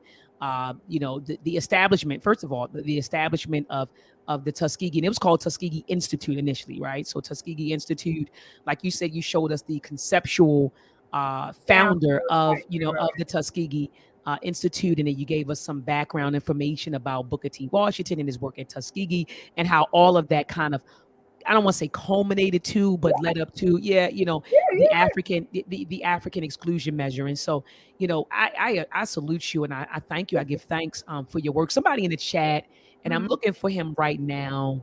Shout out to this brother, Hadar. I think his name was Hadar, XHWH. Hadar. He was saying that, Booker T. Washington, like he's always been a fan of Booker T. Washington. And remember, you and I had a candid conversation, and I said, I didn't. I initially wasn't, because I didn't know much about him. And based on what I knew about him, was based on stuff that elders kind of, circulated about him. He was accommodationist. He was this, he was that. And I remember when we were discussing Blueprint for Black Power, there was a brother. Oh my goodness. I'm looking at him right now. His name begins with the S. He's going to kill me. But he, I think his name was Sheshman. But this was a brother who was on the panel, and he would always bring up like Booker T. Washington, and the brothers would start debating on Booker T. Washington and then W.E.B. Du Bois, and so it was kind of like that. I used to be like, well, so what I knew about him. Based on what I knew about him, I'm not going to say that I didn't care for the ancestor. Right. But I wasn't a fan, And then when I read that book and I started learning more and more about his work and what the Tuskegee model, what it was, his objective, the work he did, in Africa, the work he did with African students, the work he did with the Pan-African, the first Pan-African conference, Mhm. the African exclusion measure. And I said, whoa, this was a serious brother. Mhm. This was an absolute serious brother. So, family, right now, let's give Dr. Wright her flowers. Let's put some hearts. Let's put some fire symbols, some virtual hand claps in the chat. Okay, for Dr. Tyrene Wright. Okay, let's give it up for her. She came in here and she killed it. She killed it tonight, another night. So, Doc, we appreciate you, and I'm going to show Thank you. I'm going to you. show you as I see the fire symbols and the hearts and the hand claps or the thumbs up. I'm going to show them to you on the screen. Also, family, let's Okay. practice. Let's practice Ma'at right now. And in parentheses, I put reciprocity because sometimes I say Ma'at and you all like, what are you talking about? Specifically, reciprocity, family. Let's practice Ma'at. Okay. And let's send a love donation to Dr. Wright at $Tyrene, Tyrene, Wright, WRIGH. Let's send her a love donation, $10, $20, $30, whatever you want to spare. A shout out to the brothers in the chat. A couple of brothers in the chat said I just purchased their book. So, Doc, you should have gotten at least one or two notifications or Okay. something, from some folks. He said I just purchased it. So at least you should Great. get a notification for an order or two. Yeah. Yeah, Mhm. yeah. So good, guys. Thank you so much for purchasing the book. And also, like I said, send her a Cash App. I know when I get off this live stream, I'm going to send her a Cash App myself, right? And so I'm going to practice what I preach, guys. So make sure that you support me in practicing reciprocity. She gave us a whole lot tonight. She Yeah. gave us her time, she gave us her energy, and she gave us her wisdom, right? And so I don't think that we can actually pay enough for that, but we can pay something. And so anyway, Doc, I'm going to show you your flowers. People Thank put the you. fire symbols in the chat for you. And Doc, what I'm gonna do is Thank I'm you. gonna I'm gonna rewatch this because look, I just found out that an NSF proposal that I wrote was Uh-huh. funded. I received the email stating that it got funded, and so I was literally kind of like going back and forth with like the grant office and one of the co-PIs on it. Like while you were talking, so I was like, I gotta go back, and actually sit and watch this presentation with no distractions. But anyway, Okay. yes, Doc, I'll Well, fill you in on it. congratulations. That's Thank you, Doc. tough. Thank you, Doc. Congratulations. I know. Thank you so much, Doc. Thank you so much. I Yes. appreciate it. And so I'm just showing you your flowers. Thank They're you. everyone is Thank you. throwing stuff. Everyone look at it, say Copa, Thank you. Does saying anybody have any questions though about that? absolutely. I'm gonna give you your flowers and then we're gonna open it up. Someone said I Okay. always learn so much from Dr. Wright. All right. Thank Shout you. out. Yeah, it was the brother from Kali Enigma. This was the brother that's Thank you. like I sent a donation and I purchased a book. And he said, I want to start supporting the sisters more, So he was like, Oh, thank you. told him I appreciate that. Fire signs from a beautiful mind.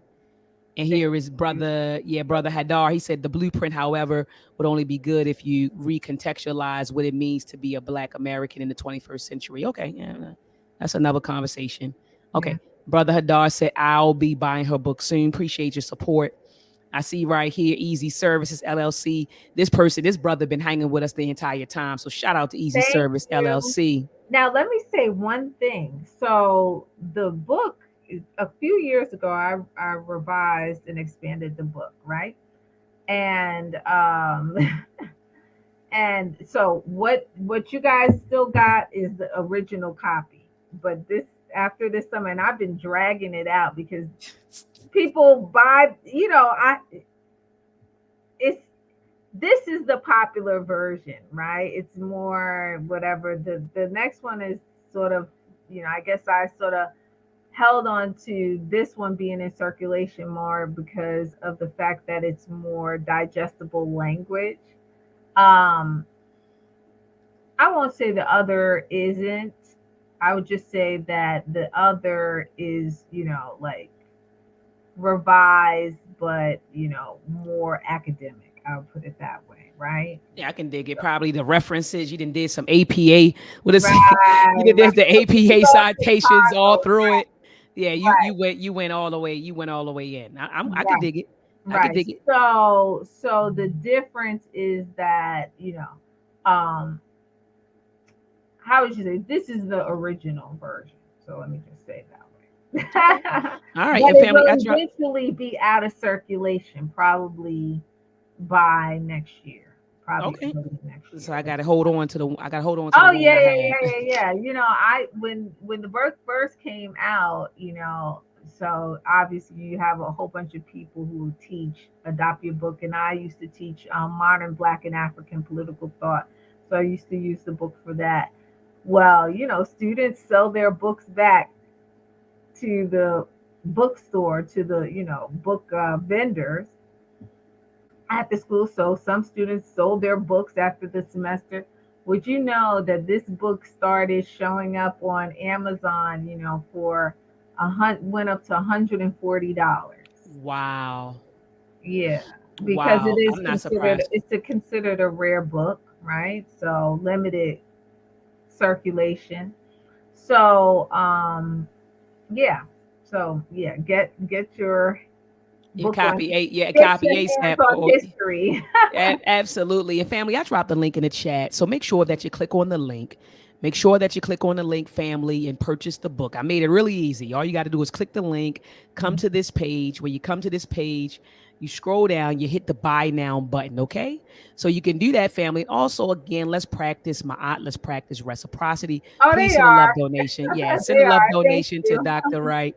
We gotta give her flowers. Okay, so family, what I'm gonna do now is open it up for any questions. If you have any questions for Dr. Wright, I'm Oh wow. dropping the link in the chat right now. You can come on in and ask her, a question on the panel and, engage with her live, or you can just type your question in the chat. So either or, you can click the link, come on in, talk to Dr. Wright, or you can just type your question in the chat. The floor is yours.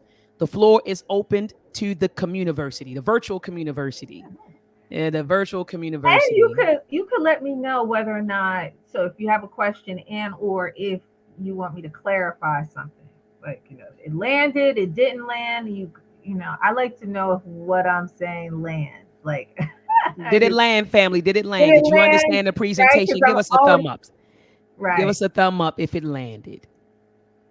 Give us a thumb up.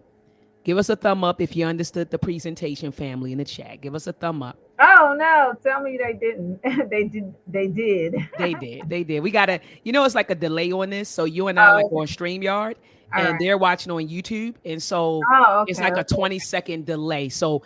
whatever we're watching, like if you're watching the comments on YouTube, Hmm. you're watching a delayed, like it's delayed. Oh, So okay, yeah, like we will be delayed, right? Like by okay. 20, like 20 or 30 seconds or something like that is All right, delayed. all right. It's something like that. I don't. The book is no longer. I saw somebody say something about Amazon. It's going to be back on Amazon, but when it was on Amazon, like the first year or two, because this book is not new. It's been out since 2015. That being said, yes, Amazon makes the book unbelievably expensive, and for me, I wanted the book to be, sort of grassroots in the people's hands, affordable, not exuberant. So on Amazon, the book almost went up to like almost $30 because they put their little fee in and all of this kind Exactly. of Yeah, stuff. they got to It's make their money. It's ridiculous, a business. They got to make their money. And right? so, Doc, okay, so brother Hadar, he asks, he says, is there any way to email you? Yeah, Global Africa Press at gmail.com. There it is. Global African Press at Africa, gmail.com. Africa Press. Yep. Africa Press at gmail.com.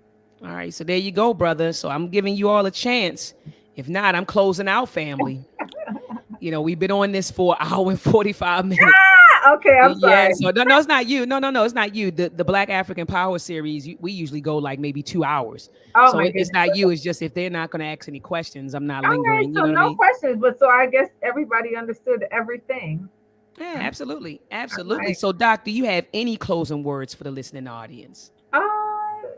Well, I thought people were going to ask me about the whole thing between Washington and Du Bois, going back to that and how, because we sort of grounded the conversation in that, but it didn't seem like anybody did. I guess they got that, the contrast that Washington was, very much somebody who um, He was in many instances a gatekeeper, but he also lacked some of the biases that would emerge in other elite groups, right? So the Negro Business League allows women and is a professional organization. Du Bois is a founder of the Boule, and it excludes women. Um, that being said, it seems like you guys got it. Mm. Washington went on to use his network, right, of power brokers to do something for us collectively, globally. So I think that that's a very important point. That lets you know where his heart was, right? And nobody had to protest to get him to do that. He did this in secret. So I think, you seem to have nobody said, I don't get it. Yeah, Anyone but of the black or African race. we do have two questions. So Easy Service LLC said, can you speak a little bit about Booker T. Washington's efforts on Liberia's custom receivership? Ah, okay. So wait, when you say custom receivership, what are exactly are you referring to? The case that I have in that book when the French, British, and German colonial regimes are trying to basically annex it? Is that what you're talking about? Yeah, so clarify your question for us, Easy Services. Custom Another, receivership by whom? right. Clarify your question. The Cali Enigma said, what was the biggest contention between Du Bois and Washington? The Tuskegee machine. Right. That's what you said earlier. You were saying Yeah. that, So yeah. Du Mm. Bois had okay. So that was Du Bois's issue with Washington. Washington did have a small issue with Du Bois, and I alluded to it, but I didn't go into it. In 1903, the year Souls of Black Folks is published, Du Bois spent the summer in Tuskegee. We can put him on the campus of Tuskegee Institute writing letters from there. That was the same summer of the Boston riots, and Monroe Trotter is in Boston with his paper, The Guardian, a public critic of Booker T. Washington. Um, Du Bois stays at Washington's house that summer, then leaves and goes to Boston and congratulates Trotter on how he handled the riots. Okay. Booker T. Washington was very offended by that. And that was one of his issues with Du Bois, but it wasn't something he doesn't get over. It wasn't something that doesn't pass. You get what I'm saying? He's not eternally angry at him.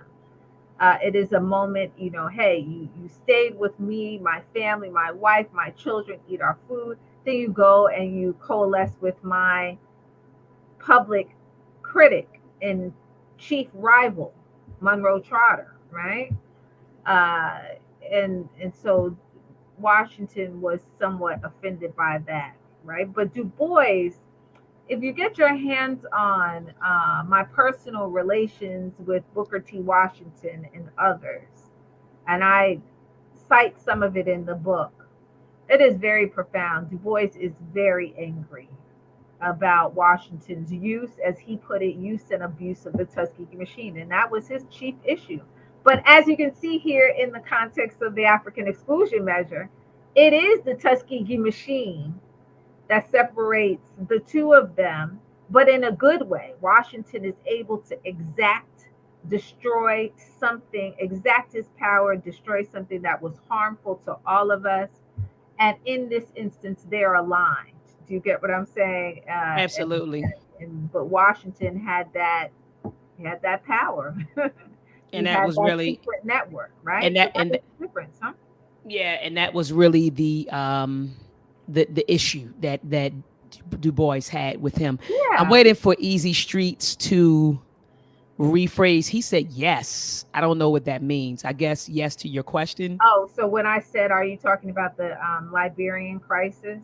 Yeah, For he said sure. yes with an exclamation point. Okay, Yes. so what did he say? What was the extent of the receivership, or so I'll just tell you some basic things about the Liberian crisis. Liberian crisis, the French, British, and even the German colonial regime are trying to annex Liberia.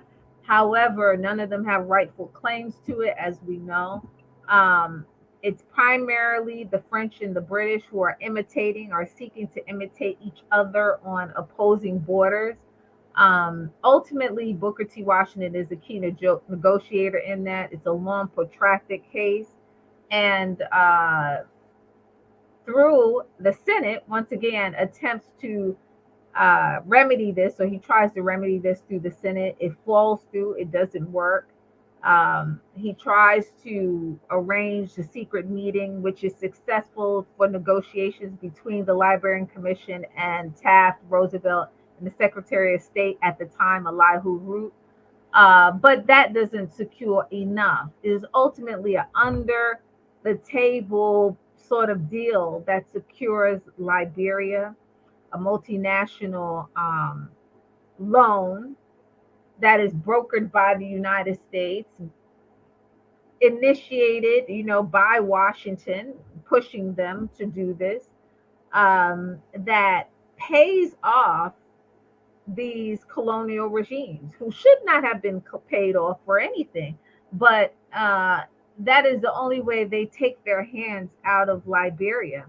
And so, while, just to skip to what the important issue is that Liberia lives, it survives to fight another day, whereas it was going to be annexed, right? Because these colonial regimes were not tolerant of an independent African nation.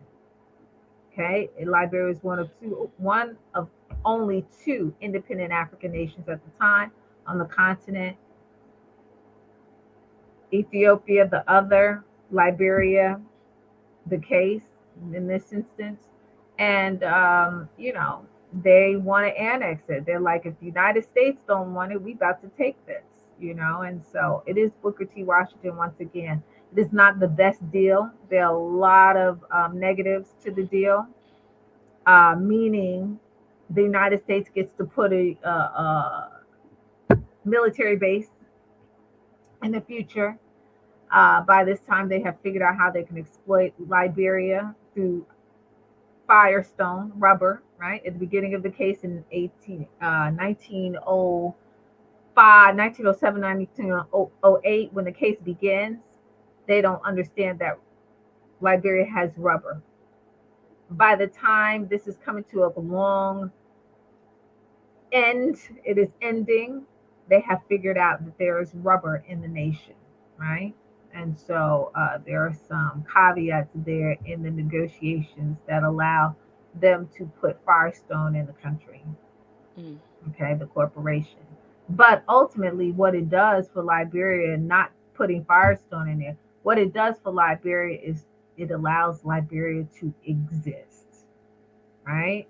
Whereas it was actively, and they do lose a portion, a piece of land, but it was actively under siege from,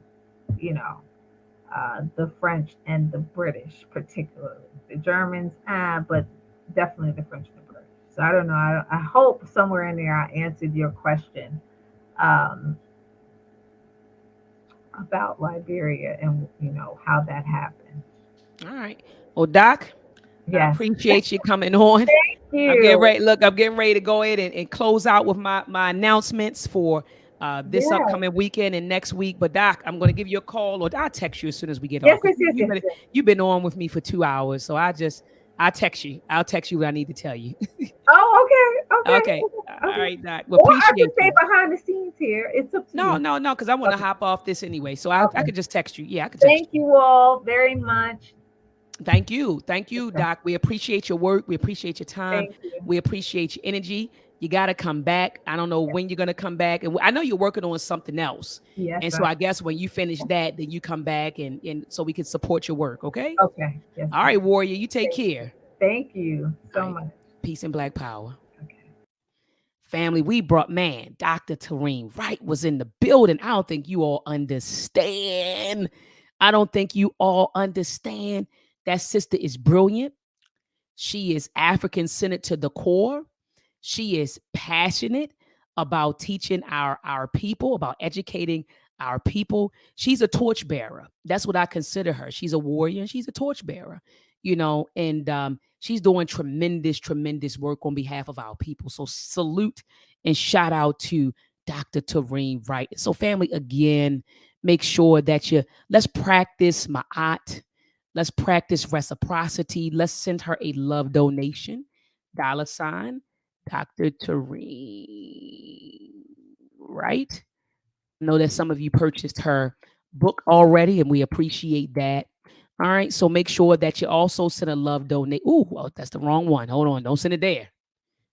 I forgot the H. So it's TYRENEWRIGHT. Dr. Tyrene Wright. The Black American. He says she's my dream wife. I could dig it, brother. I could dig it. She's brilliant. It's beauty and brains, right? Like she's the whole package. Is beautiful. She's beautiful woman, but she's beautiful inside and out. You get what I'm saying, brothers? So some of y'all in there a little carnal. Some of you a little carnal, and you on the surface tip. And as I always explain to my son, and I'm not trying to sun you all, but what I am going to say is this: I teach my son, and it may go in one ear and go out the other. He's 24, right? So, yeah, I mean, imagine when you was 24, what you were doing, right? But at least I'm having these conversations with him. I teach him, and I was talking to Bob Imhotep Fediu about this, and we were just talking about how we connected. And he said, because we built our relationship from the inside out. And so he made it so simple. So I went back to my son and I said, remember I was talking to you about, females and what to look for. And I started with their mind, their intellect, their character, their values, their family culture, their family history. I said, what I was really asking you to do, and Baba Imhotep Fediu made it so simple. I was actually to build something with the female inside out. So often we get caught up because we build with people from the outside in. And then we get caught in some really, really bad situations. You know what I mean? We get caught in some bad situations. And the ladies know what I'm talking about. We looking, oh, look at his muscles. Look at his beard. And then next, you pregnant, you're a single mother, and you got bad credit. I mean, come on. I mean, can I get an amen in the chat? Come on. Think about it, fellas. You get caught up. You're looking at the curves. You're looking at the curves. And when she opens up her mouth, right? She sounds like a pure bird. Come on, fellas. Y'all know what I'm talking about. Y'all know what I'm talking about. So anyway, family, I want to give you some announcements before we get off of here. Little bit of announcements. Oh my gosh, where is it? Here we go. Little bit of announcements. Here we go, family. Make sure that you're in the building for the Black Student Science Fair on the Black Students Science Fair this Saturday in Brooklyn, New York at the Restoration Plaza. At the Restoration Plaza, make sure that you're in the building, family. And if you can't be in the building, man, donate. It's going to be over 100 children who are going to be exposed to STEM, science, technology, engineering, and mathematics. And so we're bringing STEM to Brooklyn, New York. And there are a lot of children in Brooklyn, New York, believe it or not, who are attending schools that don't have STEM programs. But if you don't have STEM programs going on, or you don't involve your child in STEM, you can forget it in the next 5 years. You think that Black people are disenfranchised and marginalized and all of these eyes now. Wait until 5 years from now when you're trying to get a job that requires you to have, a technological background, or, you're trying to build a nation and you don't have the tools. Okay. We no longer live in the Stone Age. We live in the space age. We're we're in a technological revolution right now, family. And we got to make sure that our children are prepared, right? And so we got to be proactive instead of reactive. So anyway, family, Q Butter is the mastermind behind this. He spearheaded this whole Black Science Fair in Brooklyn, New York. And he's been running around like a chicken with his head cut off to bring your child a beautiful, beautiful experience, with STEM. And so anyway, family, make sure that if you can't donate what you can, $10, $20, $30 to the science fair. We're trying to raise $5,000. You see currently we're at 3.782. So make sure that you donate. Also, family, make sure that you sign your child up. I feel like remember, I'm all the way up. And that's what just came to my mind. Nothing can stop me. So anyway, family, make sure that you get your child in the UACI STEM camp. The STEM camp will be offered from July the 10th through July the 21st. Your children will be exposed to academic excellence, our story as it relates to STEAM or STEM. Also, cybersecurity and artificial intelligence. We're not playing, family. We're not playing. I'm telling you, we're not playing, family. Hands-on activities with the microbit and coding and AI software and all kinds of stuff. So make sure that you get your child in the STEM camp. And yes, you can register multiple children. You can register multiple children. You just have to go click buy now. Look for the quantity drop down menu, select the children, and reach out to Bob, and myself for the promo code, the siblings promo code. Okay. And shout out, there was a family that just actually registered 3 of their children today. And so seats are limited, family. So make sure that you're in, make sure, family, make sure that you secure your spot ASAP. I see that you all are asking about her Cash App. Her Cash App is on the screen. $TYRENE Wright, WRIGHT. That's it. That is her Cash App. Okay. All right. So make sure that we practice reciprocity, family.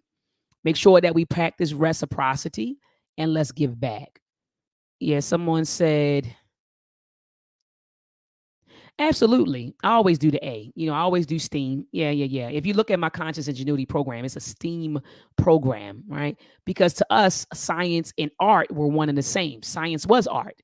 And that's why you see when you're looking at our great structures in ancient Egypt, in Kemet, we used, science to as an artistic expression, as a means of artistic expression. The pyramids, yeah, that was science that it took, but it was also art, and so anyway, absolutely. But then that A also stands for agriculture, right? We can't just have art.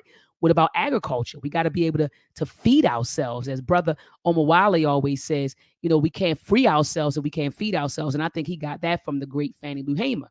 But how can we free ourselves if we can't feed ourselves? So agriculture is important as well. So anyway, family, make sure that you sign your child up as soon as possible for the STEM summer camp, the UACI STEM summer camp. And the Queen Mother, a beautiful mind, she asked me, she said, "You gonna be live tomorrow?" Queen Mother, I'll probably be live on Monday or Tuesday because we're, preparing, and a lot of things happening right now this weekend and next week. And so I'm preparing for a lot. And so I will be back live on Monday or Tuesday, but I'm not going to have the Black Power lecture series at all next week because I think that I've generated enough content to take a week or two off from the Black African Power lecture series, right? Like, I think that you all can spend next week going into the archives and getting caught up on the discussions that I have had. Ashe? So I'll probably touch base with you all next week. I definitely want to address Cornel West, Dr. Cornel West running for president. I'm like, who the hell is going to vote for him? But anyway, I do want to address that. So I may go live Monday or Tuesday to unpack, him announcing his, run for president. And that's about it. It's going to be a good time. So anyway, family, thank you all for tuning in. Make sure before you leave out that you thumb up the video. Also, each one teach one. How can you each one teach one in the 21st century? You can do it with the stroke of a button, right? You hit the button, you share it, and you share it to people. You can send this text out and text people the link. So sharing is caring. Sharing is caring. Okay. And so let's each one teach one by sharing this discussion. And also, family, if you haven't subscribed to my YouTube channel, be sure to head on over, subscribe to my YouTube channel, hit the notification bell so that whenever I go live, you are notified. And even if you've already subscribed, make sure that you're still subscribed, because I was informed by a few subscribers that YouTube unsubscribed them from my channel because they were wondering why they weren't getting notifications. And it was because YouTube unsubscribed them from my channel. And so if you have subscribed in the past, then just go back, make sure that you're still subscribed. If you haven't, hit the notification bell so that whenever I go live, you are notified. Okay. And family, have a beautiful Blacktastic weekend. Uhuru Sasa, freedom now, Abibi Fahodie, African liberation, peace and Black power.